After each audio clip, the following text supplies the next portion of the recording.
नमस्कार दोस्तों।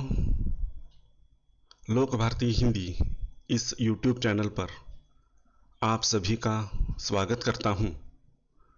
सातारा जिला हिंदी अध्यापक मंडल सातारा और लोक भारती हिंदी के संयुक्त तत्वाधान में सेतु अभ्यास का मार्गदर्शन करने हेतु मैं विनायक बगाड़े उपस्थित हूं।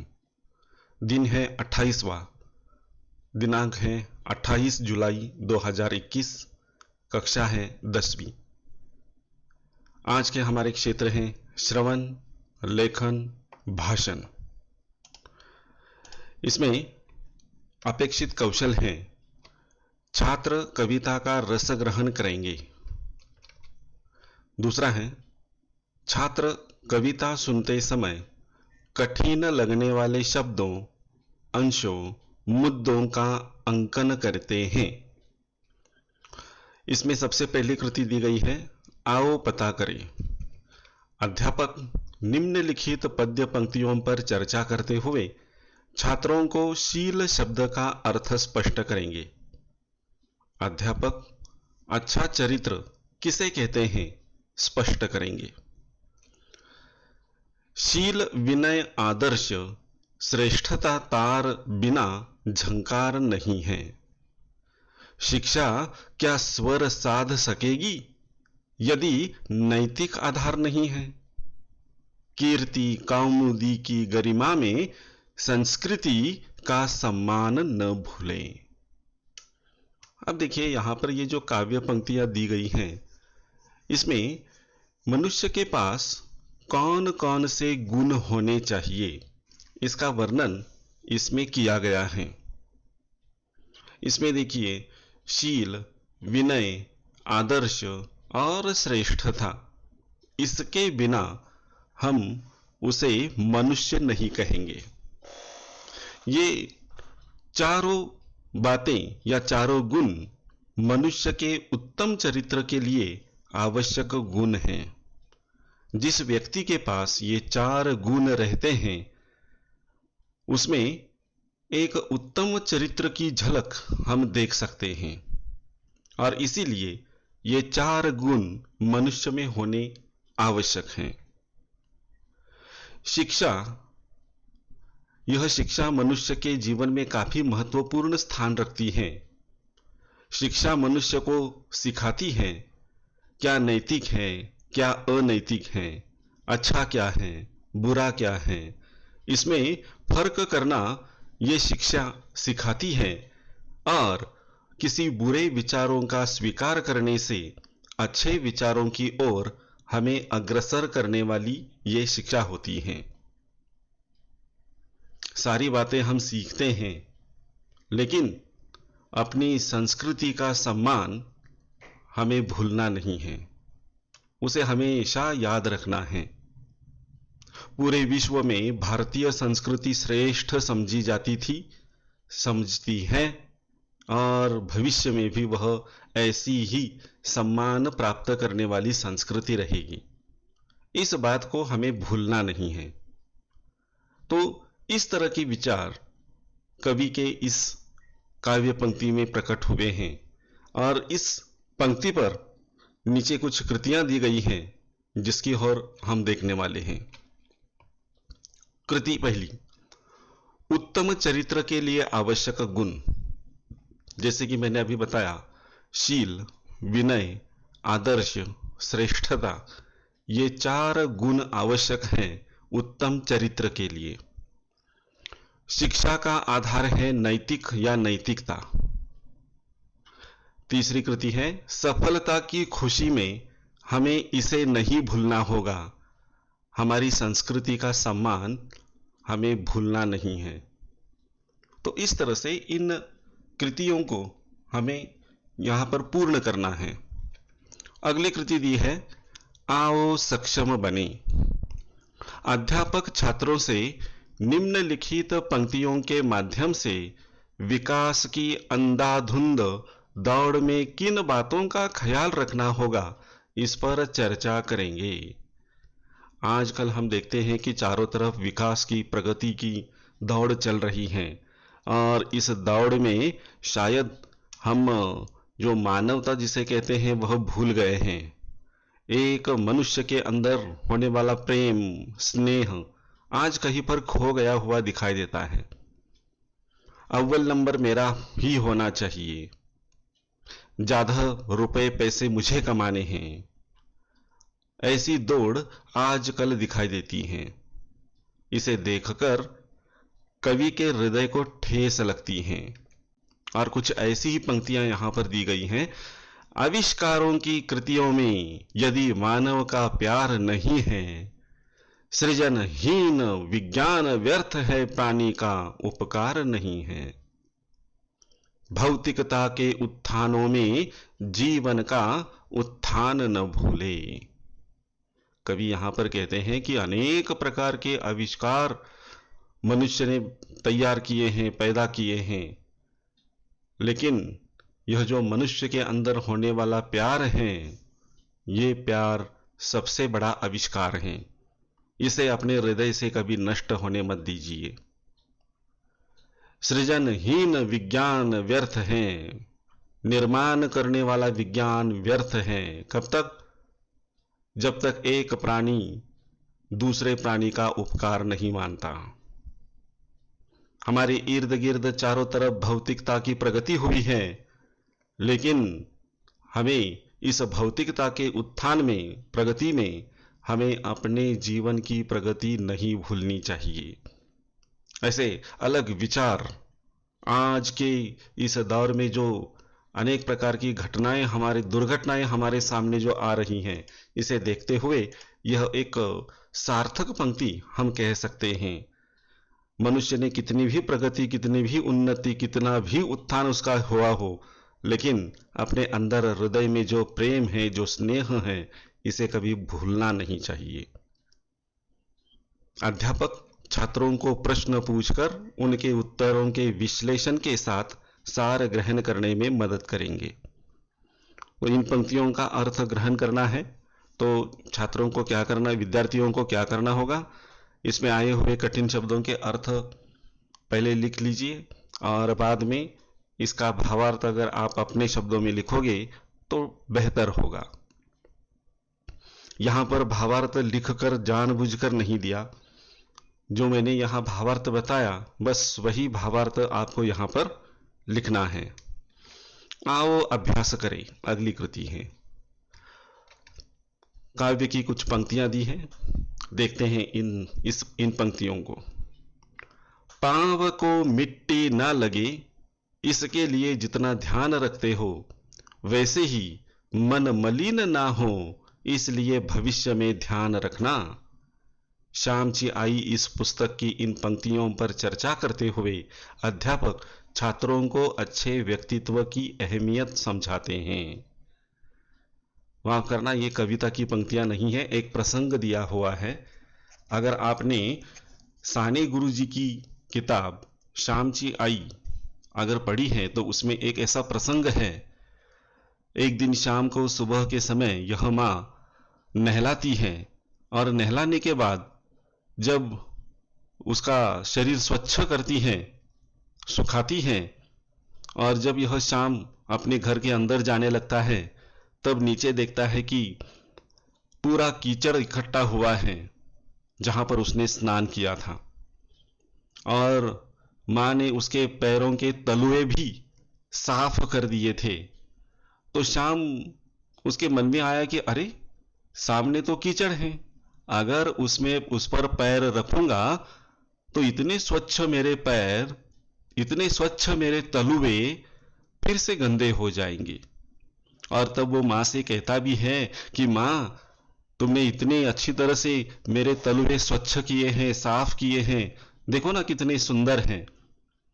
लेकिन घर के अंदर जाते समय अगर मैंने अपने पैर जमीन पर रख दिए तो शायद दोबारा मिट्टी लग सकती है और वो गंदे हो सकते हैं।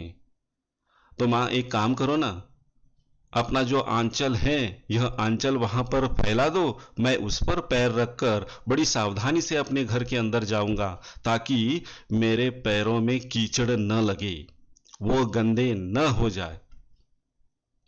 वो तो श्यामची आई थी जिसने अपने छोटे बच्चे की ये बात मान ली और बिना सोचे समझे उसने अपना जो दामन था, जो आंचल था, वो जमीन पर कीचड़ में फैला दिया और श्याम से कहा, बेटा श्याम, अपने स्वच्छ पैरों में गंदगी न लगे, पाँव को मिट्टी न लगे, इसके लिए तुम इतना ख्याल रखते हो। भविष्य में भी ऐसा ही ख्याल रखो, लेकिन यह जो मिट्टी है, यह मिट्टी तुम्हारे मन को गंदा न करे, इसका ख्याल रखो। ये बात श्याम शायद नहीं समझ सका, लेकिन बाद में जब वो बड़े हो गए तो माँ के इस कथन के पीछे क्या भावना थी, क्या विचार थे, वो उनकी समझ में आ गए। माँ ने कहा था कि बेटा, जैसे अपने पैरों पर मिट्टी न लगे, वो गंदे न हो जाए, ऐसा तुम सोचते हो, वैसे बड़े होने के बाद तुम्हारा मन जो है वह इसी तरह गंदा न हो जाए, इसकी तरफ ध्यान देना। तो बच्चों देखिए, हमारा मन बहुत ही पवित्र होता है, उसमें बहुत ही पवित्र विचार होते हैं। बाह्य विचारों से गंदे विचार, गंदी बातें देखकर ये गंदगी हमारे मन को छूनी नहीं चाहिए। ऐसा संस्कार हर घर में माँ करती हैं, और इसीलिए जैसे हम अपने शरीर का ख्याल रखते हैं, वह गंदा न हो जाए, साफ सुथरा रखने का प्रयत्न करते हैं। सिर्फ शरीर से ही क्यों, अपने मन से भी पवित्र रहो। यह एक सुंदर संदेश श्यामची आई इस किताब में दिया है। अब यह जो घटना है, यह घटना देखिए, घटना तो बहुत ही सीधी सादी है, लेकिन इसके पीछे जो श्याम की आई को बताना था, वो बात बहुत महत्व रखती है। हमारे व्यक्तित्व कैसा हो, हमारे व्यक्तित्व को परखने के बाद वह अच्छा है ऐसा कहने वाले लोग भी होने चाहिए। इसके लिए जरूरी है कि हमारे मन में किसी भी प्रकार के बुरे विचार, गंदगी न पनपने पाए। तो इतनी अगर हमने कोशिश की तो शायद हम एक अच्छे इंसान बन सकते हैं। शायद क्यों, पूरी तरह से अच्छे इंसान बन सकते हैं, और ऐसे अच्छे इंसान बनने की क्षमता हमारे अंदर है। और हम सभी बुरी बातों से दूर रहेंगे और अच्छी बातों का स्वीकार करेंगे, अपने मन को बचाएंगे गंदगी से, अपने शरीर को बचाएंगे गंदगी से। ऐसे अच्छे विचार इस किताब में प्रकट हुए हैं। अध्यापक छात्रों को गांधी जी द्वारा लिखित मेरे सत्य के प्रयोग इस आत्मकथन से उनके बचपन के एक प्रसंग पढ़कर सुनाएं। महात्मा गांधी जी द्वारा लिखी हुई किताब माझे सत्याचे प्रयोग, इसका हिंदी में भी अनुवाद किया गया है, मेरे सत्य के प्रयोग। तो इसमें देखिए, बचपन के बारे में एक कोई प्रसंग यहाँ पर बताना है और वह मैं आपको सुनाऊंगा, जरूर सुन लीजिए। यहाँ पर देखिए, इस किताब की मेरे सत्य के प्रयोग, यह जो किताब है, इस किताब की प्रस्तावना यहाँ पर दी गई है। इस प्रस्तावना को अगर हम पढ़ेंगे तो शायद एक अच्छा संदेश हमें प्राप्त हो सकता है, और इस संदेश को हम प्राप्त करेंगे। देखिए, आत्मकथा लिखने का मेरा आशय नहीं है। मुझे तो आत्मकथा के बहाने सत्य के जो अनेक प्रयोग मैंने किए हैं उसकी कथा लिखनी है। उसमें मेरा जीवन ओतप्रोत होने के कारण कथा एक जीवन ओतप्रोत होने के कारण कथा एक जीवन वृत्तांत जैसी बन जाएगी। यह सही है, लेकिन उसके हर पन्ने पर मेरे प्रयोग ही प्रकट हो तो मैं स्वयं इस कथा को निर्दोष मानूंगा। मैं ऐसा मानता हूं कि मेरे सब प्रयोगों का पूरा लेखा जनता के सामने रहे तो वह लाभदायक सिद्ध होगा, अथवा यो समझिए कि मेरा मोह है। राजनीति के क्षेत्र में हुए प्रयोगों को तो अब हिंदुस्तान जानता है, लेकिन मेरे आध्यात्मिक प्रयोगों को जिन्हें मैं जान सकता हूं और जिनके कारण राजनीति के क्षेत्र में मेरी शक्ति भी जन्मी है, उन प्रयोगों का वर्णन करना मुझे अवश्य ही अच्छा लगेगा। अगर ये प्रयोग सचमुच आध्यात्मिक हैं, तो इनमें गर्व करने की गुंजाइश ही नहीं। इनमें तो केवल नम्रता की ही वृद्धि होगी। जो जो मैं अपने भूतकाल के जीवन पर दृष्टि डालता जाता हूं, त्यों त्यों अपनी अल्पता स्पष्ट ही देख सकता हूं। मुझे जो करना है, 30 वर्षों से मैं जिसकी आतुर भाव से रट लगाए हुए हूं, वह तो आत्मदर्शन है, ईश्वर का साक्षात्कार है, मोक्ष है। मेरे सारे काम इसी दृष्टि से होते हैं।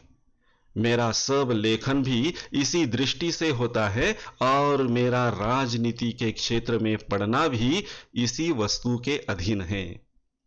लेकिन ठेठ से ही मेरा यह मत रहा है कि जो एक के लिए शक्य है, वह सबके लिए भी अशक्य है।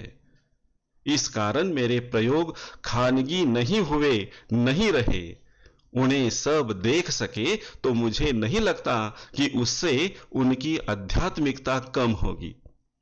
ऐसी कुछ चीजें अवश्य हैं कि जिन्हें आत्मा ही जानती है, जो आत्मा में ही समा जाती है, परंतु ऐसी वस्तु देना यह मेरी शक्ति से परे की बात है।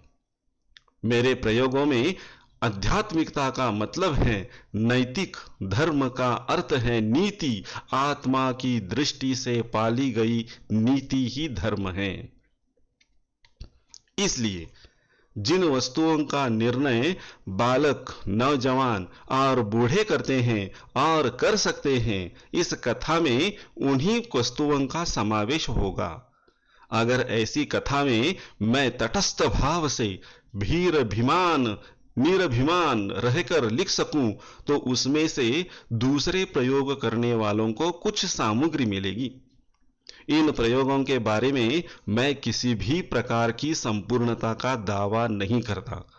जिस तरह वैज्ञानिक अपने प्रयोग अतिशय नियम पूर्वक, विचार पूर्वक और बारीकी से करता है, फिर भी उसमें उत्पन्न परिणामों को वह अंतिम नहीं करता, अथवा वे परिणाम सत्य ही है, इस बारे में मेरा भी वैसा ही दावा है।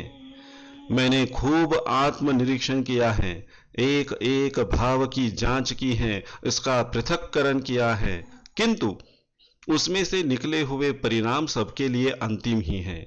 वे सच है अथवा वे ही सच हैं, ऐसा दावा मैं कभी करना नहीं चाहता।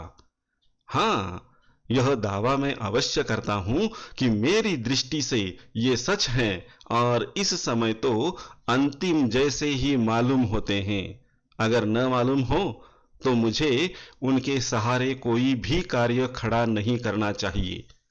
लेकिन मैं तो पग पग पर जिन जिन वस्तुओं को देखता हूं, उनके त्याज्य और ग्राह्य ऐसे दो भाग कर लेता हूं, और जिन्हें ग्राह्य समझता हूं उनके अनुसार अपना आचरण बना लेता हूं।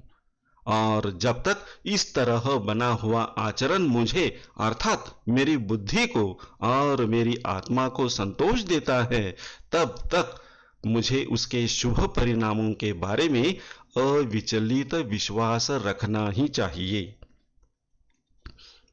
मैं तो सिर्फ यह चाहता हूं कि उनमें बताए गए प्रयोगों को दृष्टांत रूप मानकर सब अपने अपने प्रयोग यथाशक्ति करें। मुझे विश्वास है कि इस संकुचित क्षेत्र में आत्मकथा के मेरे लेखों से बहुत कुछ मिल सकेगा, क्योंकि कहने योग्य एक भी बात मैं छिपाऊंगा नहीं। मुझे आशा है कि मैं अपने दोषों का ख्याल पाठकों को पूरी तरह दे सकूंगा।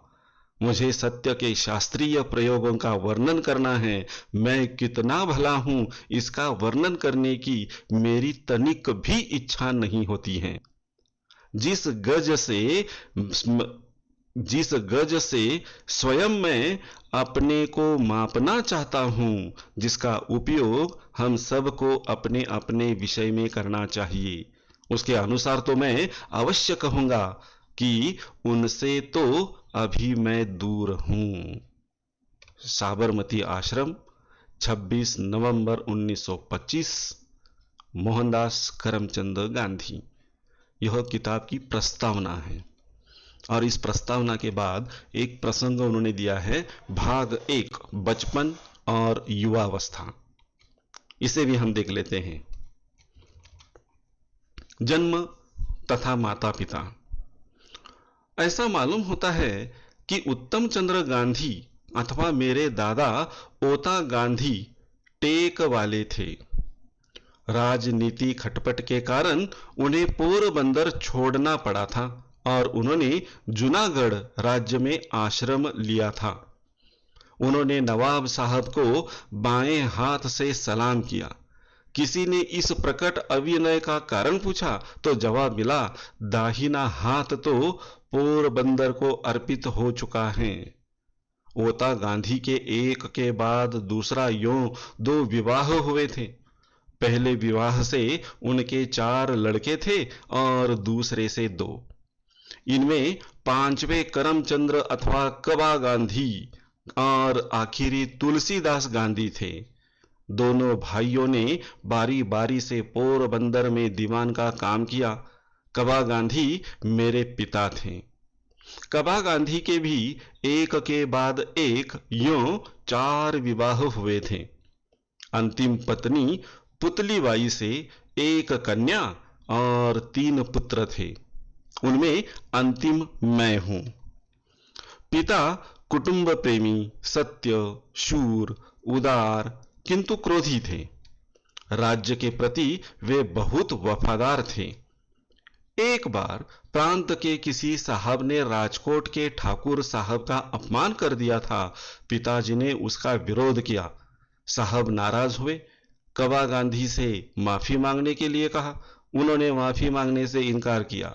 फलस्वरूप कुछ घंटों के लिए उन्हें हवालात में भी रहना पड़ा। इस पर भी जब वे डिगे नहीं तो अंत में साहब ने उन्हें छोड़ देने का हुक्म दिया। पिताजी ने धन बटोरने का लाभ कभी नहीं किया। इस कारण हम भाइयों के लिए वे बहुत थोड़ी संपत्ति छोड़ गए थे। पिताजी की शिक्षा केवल अनुभव की थी। आजकल जिसे हम गुजराती की 5वीं किताब का ज्ञान करते हैं, उतनी शिक्षा उन्हें मिली होगी। इतिहास भूगोल का ज्ञान तो बिल्कुल ही न था। फिर भी उसका व्यावहारिक ज्ञान इतना ऊंचे दर्जे का था कि बारीक से बारीक सवालों को सुलझाने में अथवा 1000 आदमियों से काम लेने में भी उन्हें कठिनाई नहीं होती थी। धार्मिक शिक्षा नहीं के बराबर थी, पर मंदिर में जाने से और कथा वगैरह सुनने से जो धर्म ज्ञान असंख्य हिंदुओं को सहज भाव से मिलता रहा है, वह उनमें था। आखिर के साल में एक विद्वान ब्राह्मण की सलाह से जो परिवार के मित्र थे, उन्होंने गीता पाठ शुरू किया था और रोज पूजा के समय वे थोड़े थोड़े बहुत श्लोक ऊंचे स्वर से पाठ किया करते थे। मेरे मन पर यह छाप रही है कि माता पिता साध्वी स्त्री थी। वे बहुत श्रद्धालु थी। बिना पूजा पाठ के कभी भोजन न करती। हमेशा हवेली वैष्णव मंदिर जाती। जब से मैंने होश संभाला तब से मुझे याद नहीं पड़ता कि उन्होंने कभी चातुर्मास का व्रत तोड़ा है। वे कठिन से कठिन व्रत शुरू करती और उन्हें निर्विघ्न पूरा करती। लिए हुए व्रतों को बीमार होने पर भी न छोड़ती। ऐसे एक समय की बात मुझे याद आती है कि जब उन्होंने चंद्रायन का व्रत लिया था। व्रत के दिनों में बीमार पड़ी पर व्रत नहीं छोड़ा। चातुर्मास में एक बार खाना तो उनके लिए सामान्य बात थी। लगातार 2-3 उपवास तो उनके लिए मामूली बात थी। एक चातुर्मास में उन्होंने यह व्रत लिया था कि सूर्य नारायण के दर्शन करके ही भोजन करेगी। उस चौमासे में हम बालक बादलों के सामने देखा करते कि कब सूरज के दर्शन हो और कब मां भोजन करे। यह तो सब जानते हैं कि चौमासे में अक्सर सूर्य के दर्शन दुर्लभ हो जाते हैं। मुझे ऐसे दिन की याद की जब हम सूरज को देखते और कहते, माँ माँ सूरज दिखा, और माँ उतावली होकर आती, इतने में सूरज छिप जाता और माँ यह कहती हुई लौट जाती कि कोई बात नहीं, आज भाग्य में भोजन नहीं है। तो देखिए इस तरह से एक प्रसंग यहाँ पर मैंने आपको पढ़कर सुनाया। मेरे सत्य के प्रयोग महात्मा गांधी जी की यह किताब, इस किताब में जो बचपन का एक प्रसंग यहाँ पर दिया है, यह प्रसंग आपने सुना। तो इस तरह से अन्य जो किताबें हैं, अन्य जो बातें हैं, उनसे भी हम ऐसे प्रसंग पढ़ सकते हैं। जरूर पढ़िए, बड़ा जरूरी है। अगली कृति देखते हैं हम। आओ सृजन करें। संक्षेप में लिखिए। पहली है, मेरे सामने कोई दुर्घटना घटी हो तो मैं यह करूंगा। बड़ा अच्छा और पेचीदा भी सवाल है। आजकल मोबाइल का जमाना है। कोई दुर्घटना होती है हाईवे पर, तो लोग क्या करते हैं, अपना मोबाइल निकालते हैं और उस पर वीडियो शूटिंग करते हैं। लेकिन जो घायल व्यक्ति पड़ा हुआ है, करा रहा है, मदद के लिए वो चिल्ला रहा है, उसकी चीख हमें सुनाई नहीं देती और हम सिर्फ वीडियो शूटिंग करते हैं। ये गलत बात है। अगर आपके सामने ऐसी कोई दुर्घटना हुई हो तो आप क्या करोगे? अब ये आपका उत्तर होना यहाँ पर जरूरी है। इसलिए आप सोचिए कोई दुर्घटना, और इस दुर्घटना के समय आपका कर्तव्य क्या है, यह आपको तय करना है और इसका उत्तर आपको संक्षेप में लिखना है। दूसरा है, कोई बेवजह छोटे बालक को पीट रहा हो तो मेरी भूमिका। किसी छोटे बालक को कोई पीट रहा है भर बाजार में और आप वहां पर हो, तो आपकी भूमिका कौन सी रहेगी? क्या वही भूमिका रहेगी जो बाकियों की है? अपने हाथ में मोबाइल लो और उसका शूटिंग करो और बाद में कोई पोस्ट डालो और पोस्ट में लिखो कि ये गलत है, ये जो मारने वाला पीटने वाला व्यक्ति है उसको सबक सिखाना चाहिए वगैरह वगैरह। क्या यही हमारा कर्तव्य है? यही हमारी भूमिका है? तो आपकी भूमिका क्या होगी? कोई बेवजह छोटे बालों को पीट रहा है तो आप क्या करोगे? इसके बारे में आपका उत्तर अपेक्षित है। इस उत्तर को भी लिखिए। पूरक साहित्य स्रोत दिया है, स्वामी विवेकानंद जी की जीवनी के प्रसंग पढ़िए, मंगेश पाड़गांवकर लिखित कबीर किताब पढ़िए। तो इस तरह से आज की यह हमारी जो कृति पत्रिका है यहाँ पर समाप्त होती है। यहाँ पर रुकता हूँ। धन्यवाद।